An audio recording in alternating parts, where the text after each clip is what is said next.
Katanya, Tuhan, kiranya Allah menjauhkan hal itu. Hal itu sekali-kali takkan menimpa engkau.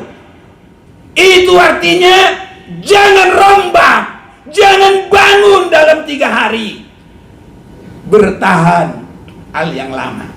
Ini sudah murid. Apalagi yang bukan murid. Pengejek yang luar biasa. Apa dia bilang? Masa Tuhan mati? Masa Tuhan disalib? Ada yang bilang, oh itu jin. Bisa macam-macam. Petrus yang tidak mengerti perasaan yang ada pada Kristus, dia saja menantang. Nah, untuk masuk dalam kematian, kebangkitan Yesus, banyak yang ingin menghilangkan. Dalam Matius, kita akan membaca ini pasal yang ke-28, dusta mahkamah agama. Ketika mereka di tengah jalan, datanglah beberapa orang dari penjaga itu ke kota dan memberitahukan segala yang terjadi itu kepada imam-imam kepala. Dan sesudah berunding dengan tua-tua, mereka mengambil keputusan. Nah, ini keputusan apa? Mari kita lihat. Ada yang mau nyambung? Ayo, balik. Lalu memberikan sejumlah besar uang kepada serdadu-serdadu itu. Iya, ini main sogok-sogok.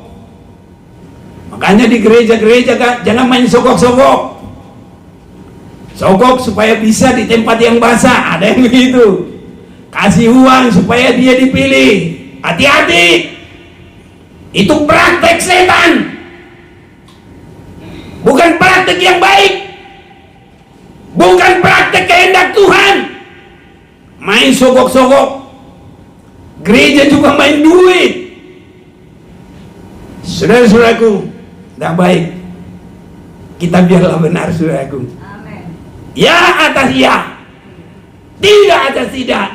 Lain itu dari mana? Kiranya Tuhan tolong kita. Gereja mau benar, gereja mau jaya. Ya atas ya, tidak atas tidak.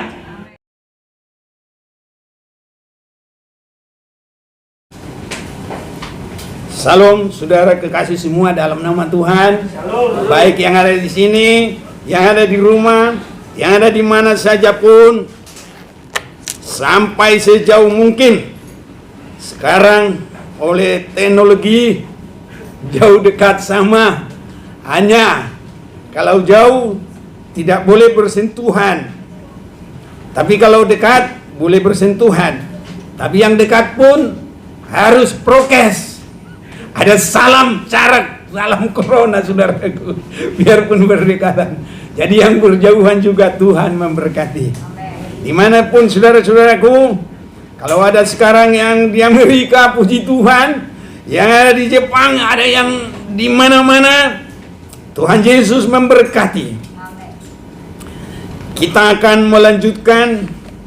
Saya semakin memperhatikan betapa besarnya berkat yang Tuhan semakin curahkan bagi kita di akhir zaman ini, karena waktunya sudah semakin dekat.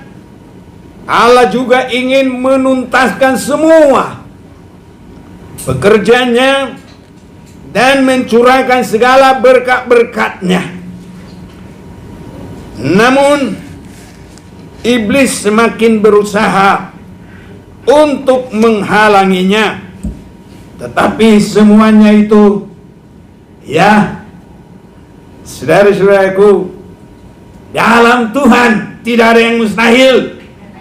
Rencana Tuhan tidak bisa digagalkan. Segala berkat pasti terjadi bagi kita semua. Saya akan ulang kembali pembacaan, tetapi di dalamnya berkat Tuhan terus akan mengalir bagi kita. Amen.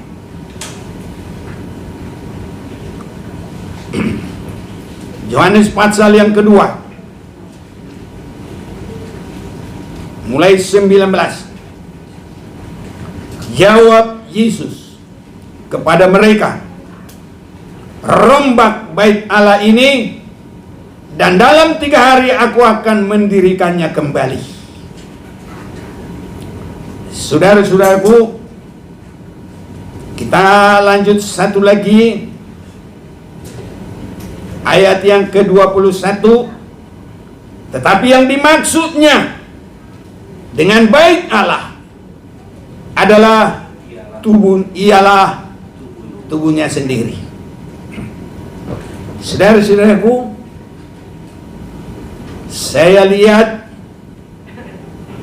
dalam tubuh jasmani Yesus Kristus itu adalah menjadi pintu ke dalam seluruh rencana Allah. Pintu memasuki segala berkat Allah dalam rencana keselamatan yang besar. Itu sebabnya, saudara-saudaraku, iblis tidak suka ini. Ini sangat ingin digagalkan. Itu sebabnya orang-orang yang belum sampai terarah mengerti perasaan dan pikiran yang ada dalam Yesus, kalau mereka belum sampai kepada perasaan dan pikiran yang ada dalam Yesus, mereka dipakai setan untuk menggagalkan, kalau boleh.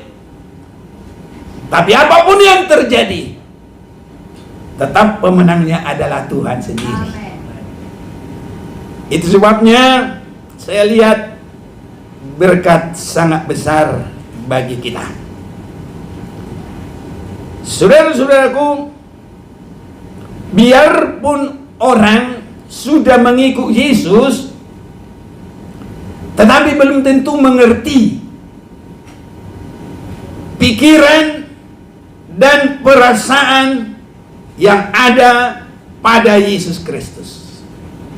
Itu sebabnya bagi kita semua harus sampai mengerti, bahkan memiliki pikiran dan perasaan yang ada pada Yesus Kristus. Semua manusia di bumi yang ingin diberkati Tuhan, perhatikan ini, harus sampai memiliki pikiran dan perasaan yang ada dalam Yesus Kristus. Kalau tidak mengerti pintu rahmat, pintu berkat, pintu keselamatan, pintu sampai kepada Bapa. Itu sebabnya Filipi pasal yang kedua, hendaklah kamu dalam hidupmu bersama menaruh pikiran dan perasaan yang terdapat juga dalam Kristus Yesus. Ini kita bisa nanti mengerti rombak bait Allah ini, dan yang dimaksud adalah dirinya sendiri, tubuhnya sendiri, pikiran, perasaan. Apa itu? Yesus rela meninggalkan kealahannya. Yesus rela meninggalkan tahtanya. Yesus rela merendahkan dirinya. Ini susah bagi manusia untuk merendahkan diri. Yang ada pada manusia adalah meninggikan diri sendiri, meninggikan kebenarannya. Ini yang ada pada manusia. Ini banyak ini. Ini harus perhatikan dengan sungguh-sungguh. Kalau pikirannya kemana-mana, lihat sana sini, sini, nggak ada artinya. Fokus, saudara-saudaraku, biar diberkati oleh Tuhan. Iblis mencoba pikiran kita ke rumah, kemana-mana. Jadi pandangannya juga keluar. Loh, mobil lewat 10. Loh, 15. Loh, kok ada Avanza? kok ada mobil kayak mobil Pak Mani Carry. Jangan lihat kiri kanan. Fokus kepada Tuhan. Terarah kepada Tuhan. Berkat yang sangat besar. Pintu surga bisa terbuka. Ini harus sungguh-sungguh, saudara-saudaraku. Kalau nggak sungguh-sungguh, mending aja tidur di rumah. Sia-sia. Ngapain datang? Tapi kalau sungguh-sungguh, berkatnya luar biasa. Seluruh bumi ini harus mengerti, saudara-saudaraku. Hendaklah kamu dalam hidupmu bersama menaruh pikiran dan perasaan yang terdapat juga dalam Kristus Yesus. Kematian, kebangkitannya itu batas, dan itu pintu memasuki batas kemurahan. Itu sebabnya peralihan yang sangat banyak. Bukan lagi bait Allah yang lama, bukan lagi Taurat, bukan lagi cara korban penebus dosa darah binatang, bukan lagi sunat yang lama, sunat jasmani, bukan lagi imam besar yang dari Harun. Karena pintu rahmat itu semua harus terarah ada di dalam Yesus Kristus. Itu sebabnya di dalam Kisah Rasul 4 ayat 12, tolong pembacaannya biar jelas semua.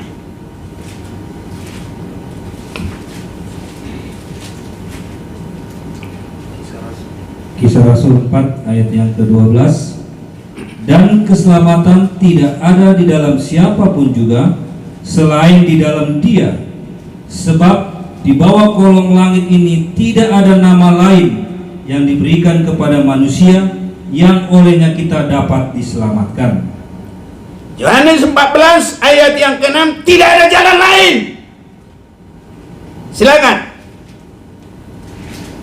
Yohanes 14 ayat yang ke-6, kata Yesus kepadanya, Akulah jalan dan kebenaran dan hidup. Tidak ada seorang pun yang datang kepada Bapa kalau tidak melalui Aku. Ya. Kapan mulainya dan bagaimana Yesus menjadi jalan dan kebenaran dan hidup? Itu sebabnya rombak yang lama. Aku bangun dalam 3 hari. 3 hari itu adalah Yesus rela mati setelah meninggalkan tahtanya di sorga, setelah dia merendahkan diri. Sebabnya anak-anak Tuhan tidak ada perlu menyombongkan diri, tidak ada perlu mempertahankan. Yesus saja tidak mempertahankan tahtanya, kealahannya. Kita benarnya belum ada, sudah berani sampai rame ribut mempertahankan itu. Padahal kebenaran manusia tidak ubahnya, seperti kain yang sudah usang, hanya diginiin, roti lebih kuat.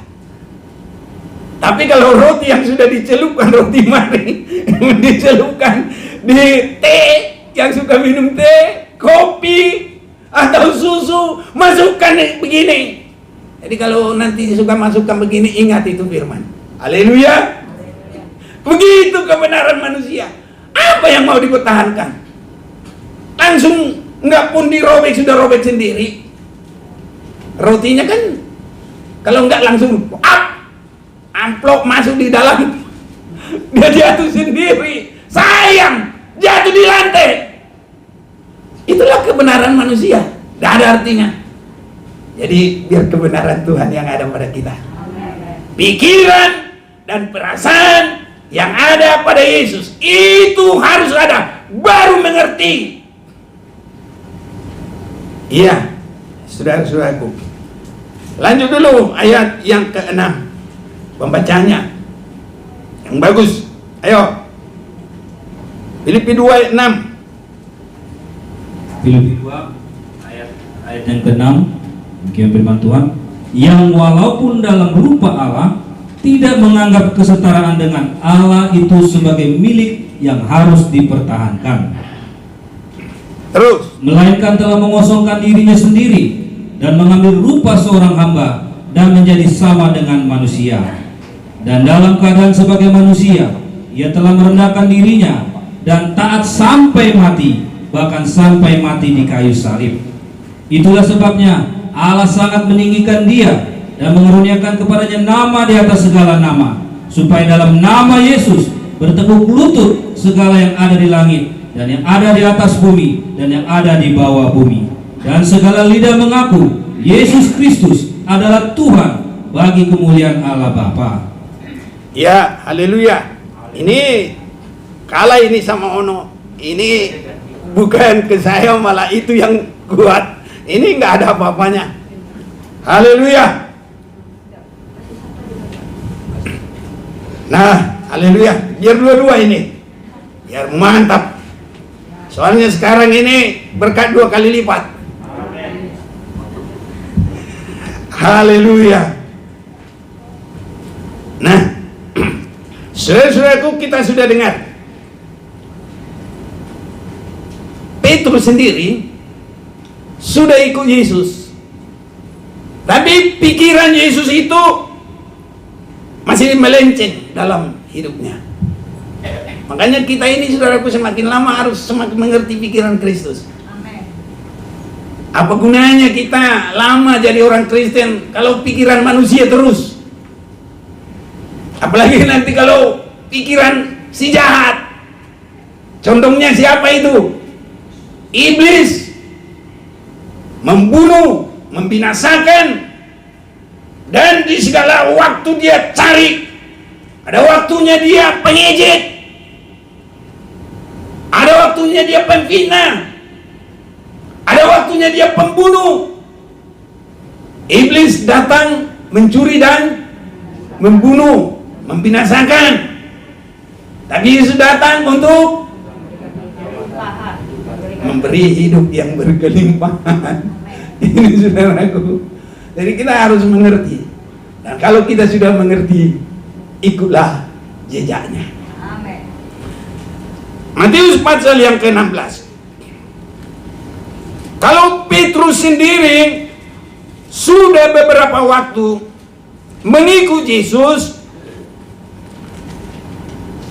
tapi pikiran Kristus masih melenceng dari pikirannya, masih berbeda.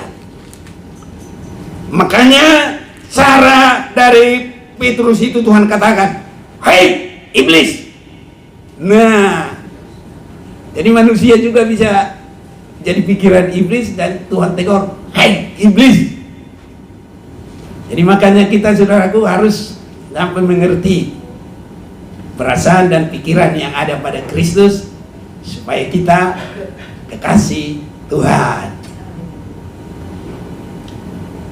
Matius 16 mulai 21, sejak waktu itu Yesus mulai menyatakan kepada murid-muridnya bahwa ia harus pergi ke Yerusalem dan menanggung banyak penderitaan. Nah, ini menuju kematian, kebangkitan Yesus dan naik ke surga. Haleluya. Apa kata Petrus? Didukung apa enggak? Enggak. Malah dia pun melawan. Sama seperti tadi orang-orang Israel menantang. Nah, walaupun tidak disebut menantang, tapi cara dari Petrus, semasa dia belum mengerti perasaan yang ada pada Kristus, dia bertolak belakang. Yaitu artinya menantang, bahwa ia harus pergi ke Yerusalem dan menanggung banyak penderitaan dari pihak tua-tua, imam-imam kepala dan ahli Taurat, lalu dibunuh dan dibangkitkan pada hari ketiga. Tapi Petrus menarik Yesus ke samping.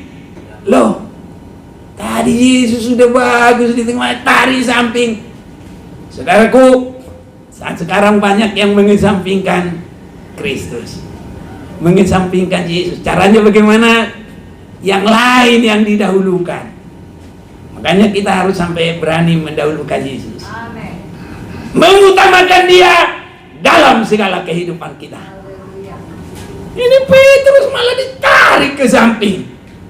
Aduh, di sini kita ini kalau ku tarik ke samping sana ini senang apa enggak? Enggak ada yang senang. Pasti enggak senang. Jangan-jangan nanti enggak mau datang. Haleluya. Enggak ditarik ke samping aja juga ada yang enggak mau datang lagi. Itu tidak mengerti. Enggak tahu dia mau cari apa, kemana dia. Ini saudara-saudaraku. Apa dia bilang? Katanya, Tuhan, kiranya Allah menjauhkan hal itu. Hal itu sekali-kali takkan menimpa engkau. Itu artinya jangan rombak, jangan bangun dalam 3 hari. Bertahan hal yang lama. Ini sudah murid. Apalagi yang bukan murid. Pengejek yang luar biasa. Apa dia bilang? Masa Tuhan mati?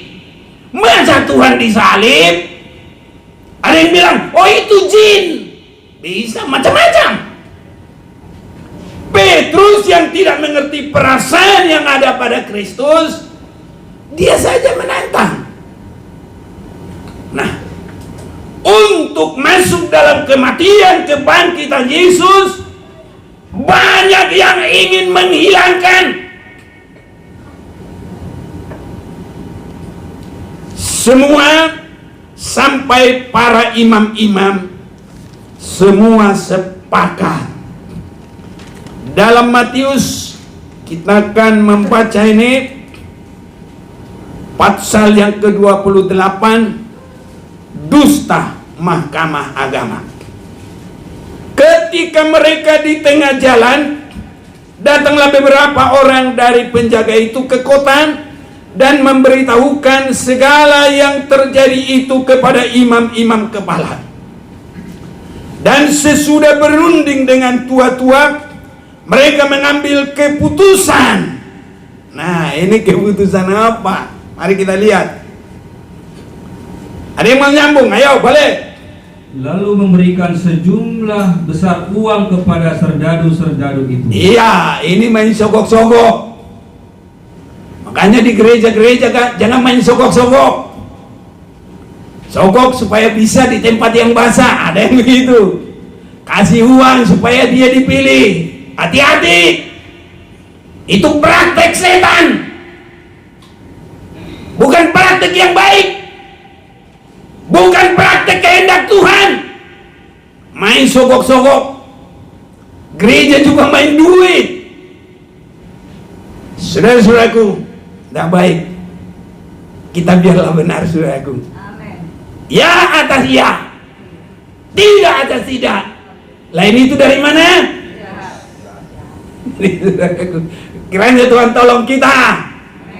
Gereja mau benar, gereja mau jaya. Ya atas ya, tidak atas tidak. Jangan macam-macam. Main duit. Ini praktek setan, main duit. Lanjut. Dan berkata, kamu harus mengatakan bahwa murid-muridnya datang malam-malam dan mencurinya ketika kamu sedang tidur. Dan apabila hal ini kedengaran oleh wali negeri, kami akan berbicara dengan dia sehingga kamu tidak beroleh kesulitan apa-apa. Ya, sudah. Saudara-saudaraku, persaingan agama supaya kebenaran ini tidak terjadi, ini juga dipakai. Apa yang dia bilang? Bukan Yesus yang mati dan bangkit, bukan Yesus yang disalib. Ini dipakai untuk menggagalkan itu semua. Tapi apapun yang terjadi, Tuhan akan menyatakan dirinya.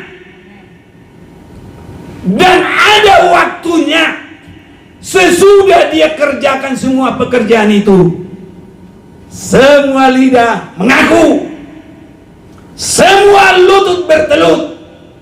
Tidak bisa tidak. Kapan itu?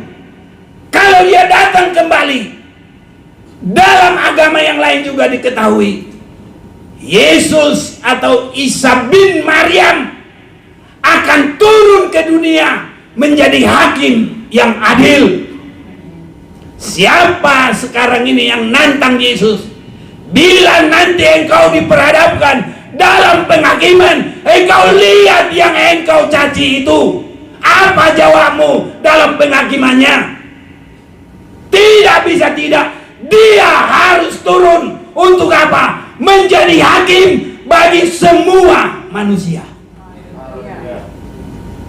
Nah, ayo bikin sekuat tenaga, caci, olok, lawan setan antikris. Itu juga kalah, apalagi manusia-manusia pencaci. Kalau dia turun menjadi hakim yang adil, nanti engkau berhadapan. Apa jawabmu? Jangan-jangan di situ aja kamu sudah gemetaran terus. Sekarang nantangin, silakan. Kalau kau tidak mau bertobat. Tapi kalau bertobat, ada kesempatan Tuhan memberkati. Baca dulu itu Filipi pasal yang kedua itu. Itu mulai Yesus meninggalkan tahtanya sampai dia nanti ditinggikan. Ya, Filipi 2 tadi. Mulai sekarang 7. Ayat yang ke-7, melainkan telah mengosongkan dirinya sendiri dan mengambil rupa seorang hamba dan menjadi sama dengan manusia. Ya, jadi Yesus itu tabiatnya mengosongkan diri. Tidak seperti sekarang ini meninggi-ninggikan diri, membangga-banggakan. Apa yang dibanggakan? Mungkin kekayaan, mungkin pangkat, mungkin mayoritas, apalagi yang lain-lain dibangga-banggakan. Ada waktunya. Jangankan nanti penghakiman, sekarang aja mau mati. Emang mau kemana kamu? Semua sama, tempatnya 1x2. Tidak ada orang mau bikin kuburan untuk satu orang 5 meter. Tidak ada. Sepanjang ada bumi ini, gak ada kuburannya 5 meter. Ya itu juga sama. Ya paling nanti ada yang dimasukkan di peti, hanya dibungkus dengan kain putih. Ya macam-macam lah. Begitu saja sudah. Nanti semua manusia ke situ kok mau apa? Kecuali kalau Yesus datang, kita diubah. Amen. Dalam sekejap mata. Kalau kita dapat kemurahan untuk itu, sebabnya setiap beribadah. Tapi jangan takut. Biarpun tua-tua ya. Siapa yang tua-tua? Jangan takut. Kalau Tuhan mau sampai kita pada hari kedatangannya, bagi Tuhan tidak ada yang mustahil. Bersukacita terus dalam Tuhan, ibadah terus, jangan main-main. Yang sungguh, anak sekolah aja main-main gak bisa naik kelas. Kalau naik kelas itu kemurahan, tapi otaknya kosong. Sarjana pun dia nanti nggak bisa ngapa-ngapain. Bikin laptop sekarang anak kecil sudah tahu. Itu anak kecil-kecil itu tahu dia semua. Nah itu nanti orang untuk ngidupin laptop aja nggak tahu. Tapi sarjana, dari mana sarjananya? Ya itu nggak benar-benar. Makanya kita yang sungguh-sungguh melayani sungguh-sungguh. Jangan kita banyak lagi. Apa yang ada kita kerjakan. Dan kita semua harus rendah hati dan penuh kesabaran. Amen. Pokoknya untuk kemuliaan Tuhan, mau bagaimanapun kita sehati, saudara-saudara. Ini. Jadi udah sampai berapa tadi baca? Ya udah lanjut. 8. Dan dalam keadaan sebagai manusia, ia telah merendahkan dirinya dan taat sampai mati. Haleluya. Sampai mati di kayu salib. Amin. Itu tadi rombak itu. Aku bangun dalam 3 hari itu kematian dan kebangkitan Yesus dan naik ke surga, baru dimuliakan. Itu. Terus.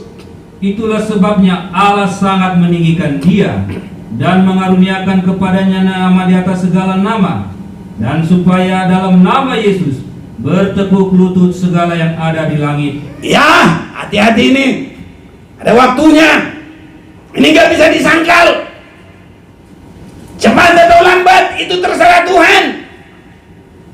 Coba yang jelas baca itu ayat. Supaya dalam nama Yesus bertekuk lutut Ya. segala yang ada di langit, Ya, terus. dan yang ada di atas bumi, Ya. dan yang ada di bawah bumi. Iya, sekarang lagi di mana? Di atas bumi ke?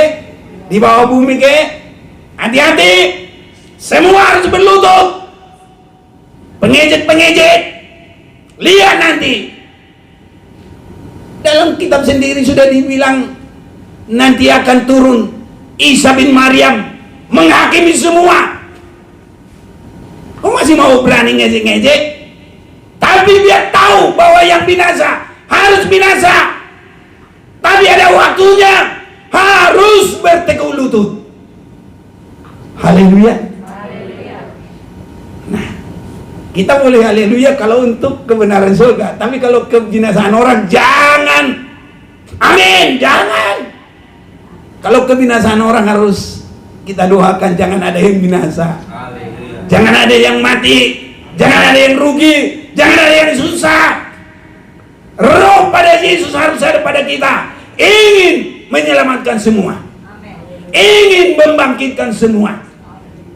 Jangan halal darahnya, halal orangnya, jangan.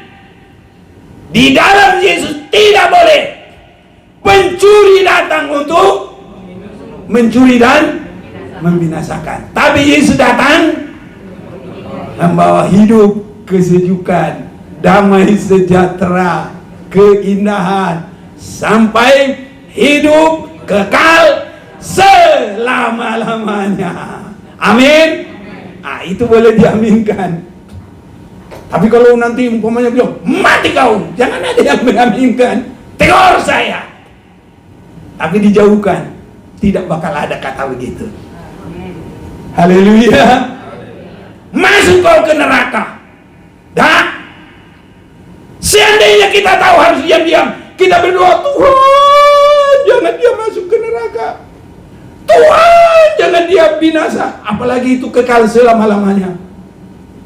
Roh yang ada pada Yesus berkorban sampai mati, menyelamatkan semua dunia. Itu namanya rombak.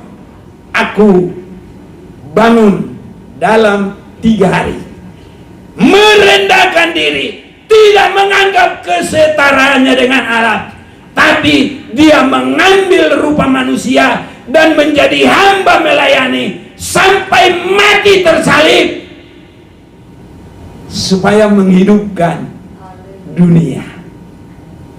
Ini saudaraku, rombak bait Allah, dan saya akan mendirikan di dalam 3 hari. Makanya Yesus mati pada hari Jumat, Sabtu, Minggu pagi bangkit. Harinya ada 3 walaupun jamnya tidak 3 kali 24 jam. Tapi dalam 3 hari. Kan tidak dibilang 3 kali 24 jam. Tapi 3 hari. Ada Rabu, Jumat, Sabtu, Minggu. Haleluya. Kalau yang gampang itu aku suruh kalian deh. Iya, masa nggak tahu Jumat, Sabtu, Minggu? Nggak mungkin dah habis Jumat hari Kamis, nggak bisa dah. Semua juga tahu, anak kecil juga tahu. Haleluya. Ya, jadi 3 hari. Haleluya.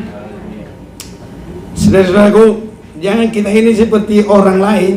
Orang lain sudah heboh, umpamanya ada rezeki ikan naik ke darat, orang lain sudah heboh pada ngambil, kita masih lihat-lihat, nggak tahu apa kejadian.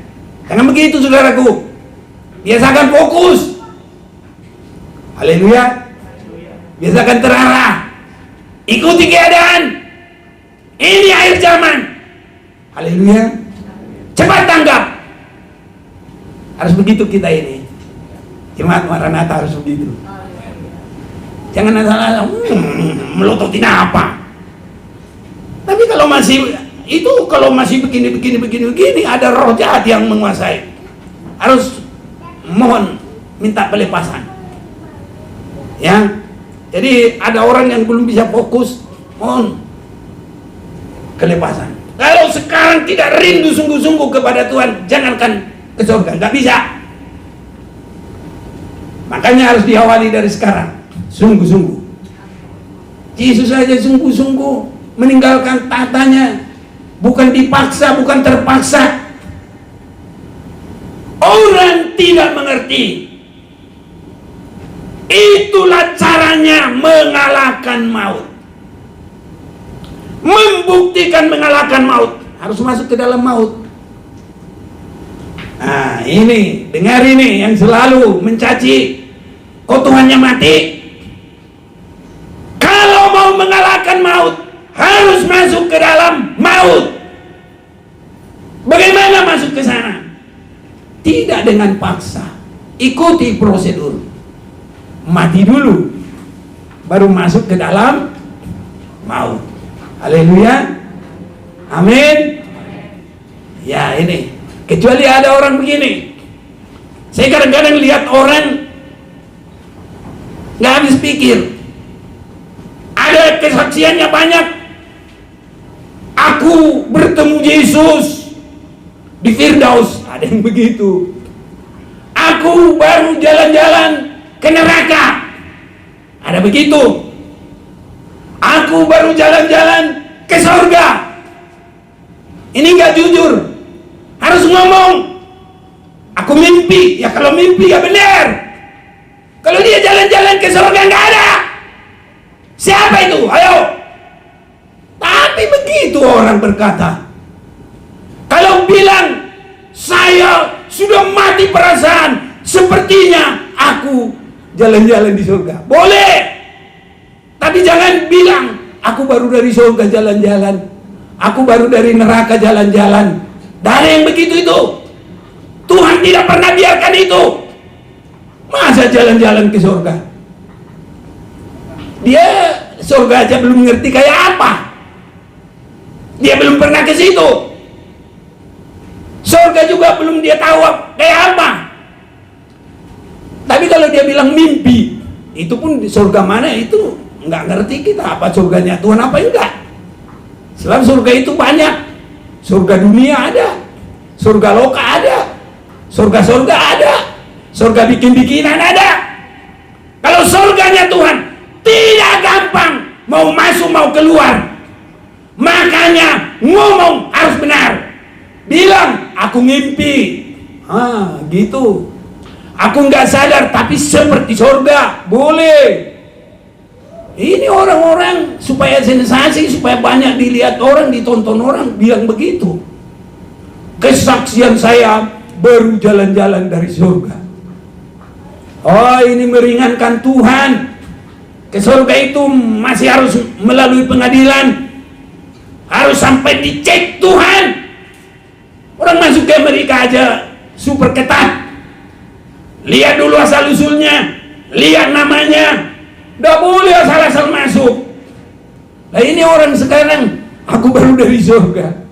Loh, ini nggak jujur. Tapi kalau dia bilang, aku ngimpi. Namanya ngimpi, siapa mau larang?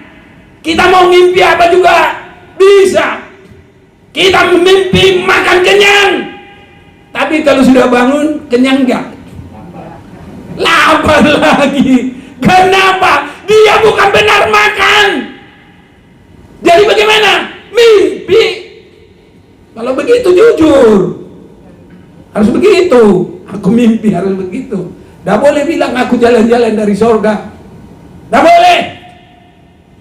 Orang kita mau jalan-jalan ke Amerika aja nggak segampang itu. Urus dulu paspor. Disetujui dulu boleh apa enggak. Habis itu nanti sampai di bandara, masuk lagi, apa itu namanya? Imigrasi.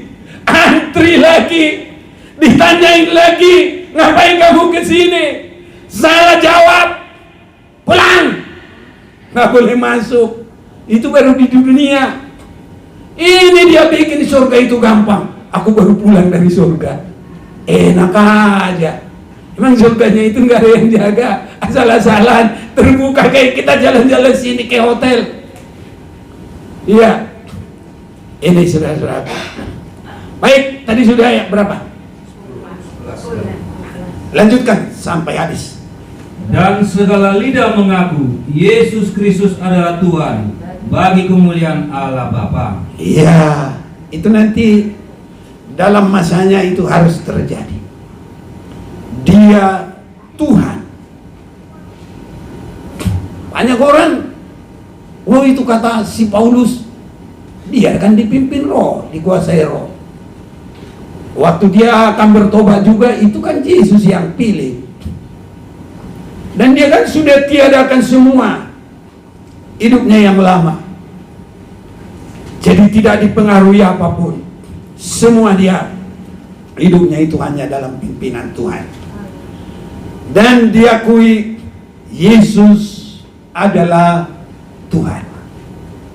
Jadi Tuhan kita bukan Tuhan yang arogan. Dia tidak berkata begini, aku Tuhan, sembah aku. Tapi orang-orang itu kata menjebaknya. Tapi semua harus tahu, semua harus menghadap tahta pengadilannya, dan semua orang harus sampai berlutut, bertekuk lutut. Bukan cuma berlutut, tekuk lutut. Tekuk begini, tekuk baru jalan begini. Ini kayak kerajaan dulu.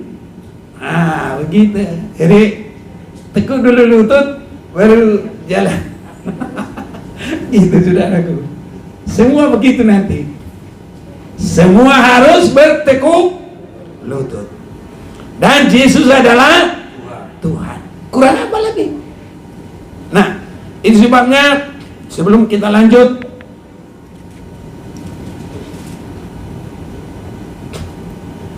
kita akan lihat dulu kisah para rasul.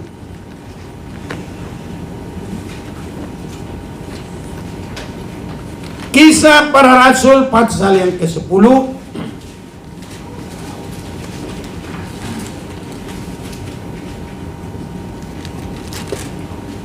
Inti apa yang difirmankan.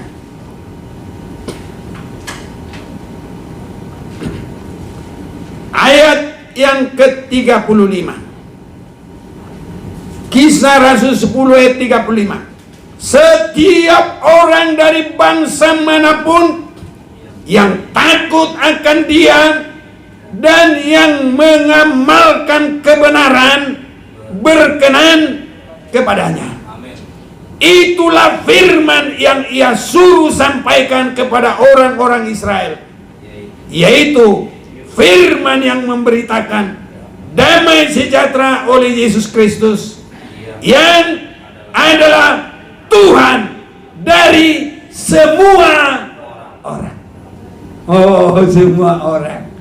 Jadi sekarang kalau mau bertobat, amin. Tapi kalau mau melanjutkan perbuatanmu, bahkan nanti memang begitu, nabi palsu itu mengejek sehabis-habisnya, menghujat orang-orang benar, menghujat Allah Tuhan, menghujat kemahnya, semua dihujat.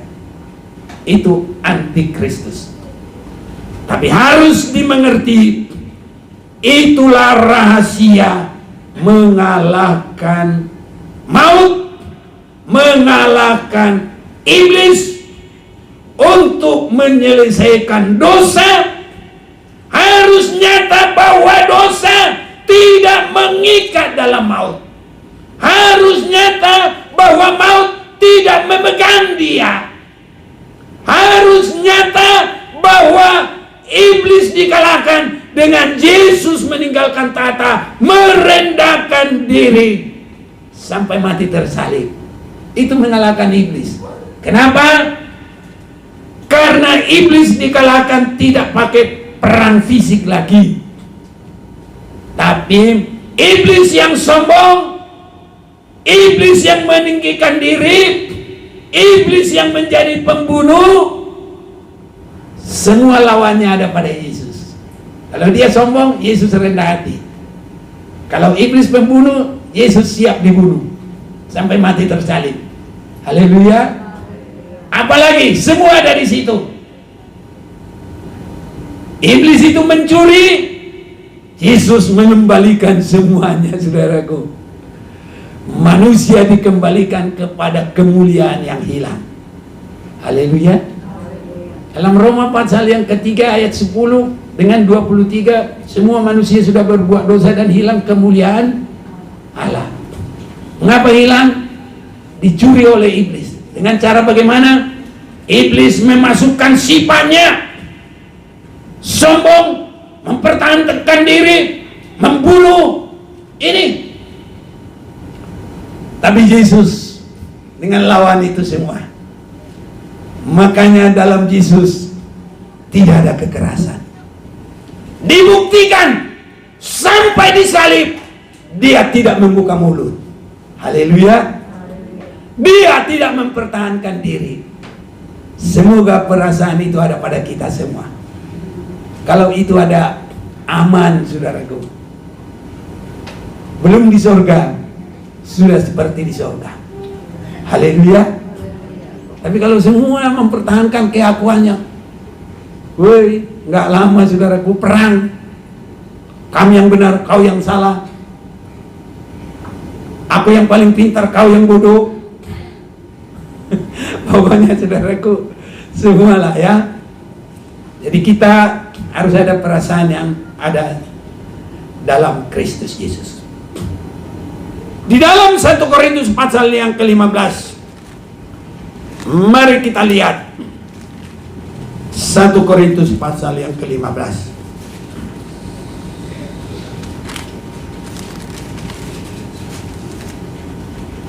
1 Korintus pasal 15 ayat 57.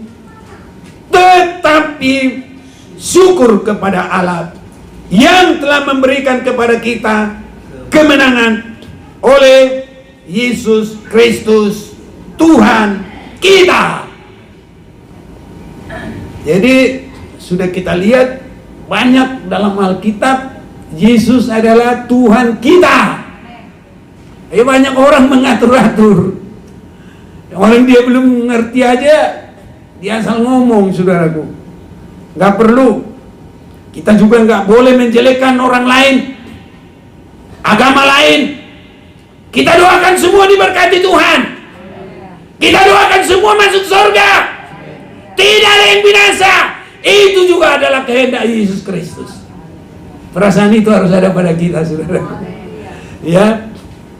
Kenapa kemenangan dalam Yesus? Dia masuk ke dalam maut. Itu tadi, bangun menjadi pondasi 3 hari itu. Kematian, kebangkitan, naik dimuliakan. Itu ayat yang ke-53 1 Korintus 15 tadi.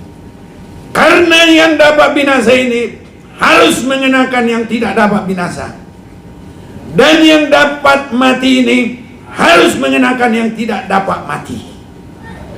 Nah, ini sudah aku.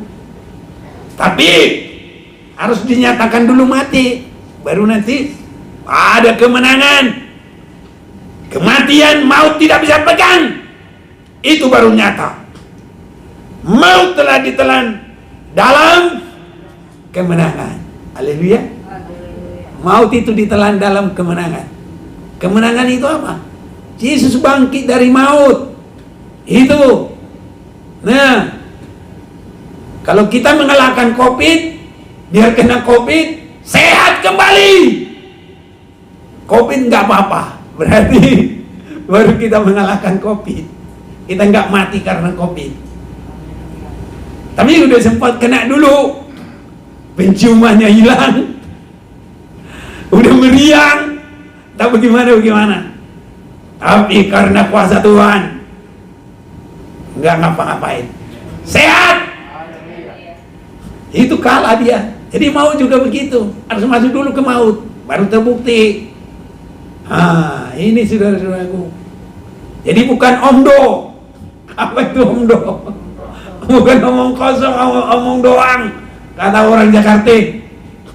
Nah, maut telah ditelan kemenangan, dalam kemenangan. Hai maut, di manakah kemenanganmu? Hai maut, di manakah sengatmu? Sengat maut ialah dosa, dan kuasa dosa ialah hukum Taurat. Itu sebabnya dirombak itu hukum Taurat. Semua dirombak. Haleluya. Tetapi syukur kepada Allah yang telah memberikan kepada kita kemenangan oleh Yesus Kristus Tuhan kita. Karena itu saudara-saudaraku yang kekasih, berdirilah teguh. Amin. Jangan goyah. Semua kita nggak boleh goyah. Apapun, yang kuliah, yang sekolah, yang kerja, yang berusaha, jangan goyah. Kalau ibu-ibu, kalau masih ada Tuhan, jangan goyah. Suami boleh mendahului, nanti ketemu di surga. Jangan goyah. Haleluya. Bersama Tuhan kita menang. Sebab kamu tahu. Dan giatlah selalu dalam pekerjaan Tuhan. Hidup ini adalah kesempatan. Kesempatanlah sekarang. Udah lewat itu tadi. Hidup ini adalah kesempatan untuk melayani Tuhan. Ini dia ayatnya ya. Giat ya semuanya. Apa yang dapat kita lakukan. Jangan pasif, jangan cuma diam. Makanya kalau di rumah jangan cuma dengar nyanyian butet. Jadi susah nanti. Di pangusian doa pangmu ale butet. Susah nanti kau. Tapi berdoa. Nggak bisa pelayanan singan berdoa bisa nggak berdoa? Semua bisa nggak?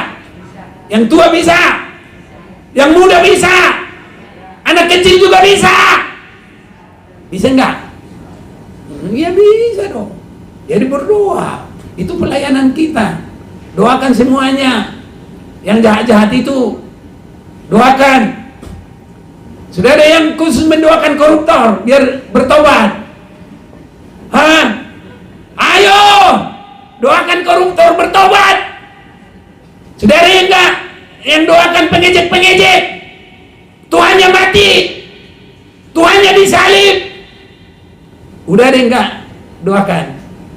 Mulai sekarang ada yang doakan ya. Haleluya. Biar selamat. Nanti kalau dihakimi dia berlutut-lutut nangis-nangis nggak ada artinya. Sekarang dia patentengan, nanti ciut. Saudara-saudaraku, jadi sebab kamu tahu bahwa dalam persekutuan dengan Tuhan jerih payahmu tidak sia-sia. Kalau ada pelayanan kita sekecil apapun, dulu kita lagi di Lenteng, ada yang bersih-bersih dekat mimbar, dekat bangku, sampai bersih-bersih toilet. Gak usah dilihat orang, Tuhan yang lihat. Upahnya enggak dari pendeta, upahnya dari Tuhan. Tuhan yang bilang jerih payahmu tidak sia-sia. Haleluya. Itu sebabnya bersyukur saudaraku kalau ada pelayanan. Jangan bilang, wah itu kamu aja. Rebutan saudara-saudaraku. Kalau udah rebutan, ada yang pegang sapu, aku aja. Kamu udah lebih tua, duduk kamu, aku aja. Oh, kan enak ya. Jangan sampai, wah udah ada di situ kerjaan, semua pura-pura enggak lihat, lewat. Nanti udah kayak orang itu. Ada imam yang turun dari mana? Dari Yerusalem ke Jericho. Udah dilihat di situ kena samun, pura-pura nggak tahu, lewat. Habis imam lewat lagi Lewi. Sebenarnya itu Lewi itu artinya pelayan loh. Udah dia lihat, bukannya dilayani, pura-pura nggak lihat, melengos, tahu melengos, lewat. Iya saudaraku. Habis Lewi tinggal Samaria. Nah, ini yang tidak ada artinya, tapi memperhatikan. Haleluya. Biar kita kecil di mata orang, tapi perhatikan pekerjaan Tuhan. Laksanakan yang baik. Tuhan berkati. Maut dikalahkan, dosa diselesaikan, iblis dikalahkan, kunci maut sudah diambil. Apalagi masalah kita Tuhan bisa selesaikan. Kecil saudara-saudaraku. Kalau Tuhan sudah percayakan kita kaya, modalmu tidak terlalu banyak, berkat Tuhanlah yang bikin kaya. Apalagi susah, payah tidak menyertainya. Haleluya. Tidak menambahinya. Yakin? Haleluya. Itu sebabnya ini pepatah saya ini. Kalau ikan paus di laut masih susah ditangkap, benar apa enggak? Tapi kalau ikan paus di Sungai Ciliwung nggak bisa lari, karena dia berenang juga nggak bisa. Terlalu apa? Dangkal. Tinggal ngambil aja. Enak saudaraku kalau Tuhan sudah memberkati. Kita tidur aja bisa diberkati. Selagi tidur, Tuhan siapkan berkat. Haleluya. Rombak sekarang hidup lama. Bertobat, ada kekurangan minta ampun, dan kita mengalami berkat Tuhan yang luar biasa. Tuhan memberkati kita. Bapa, Engkau sungguh baik.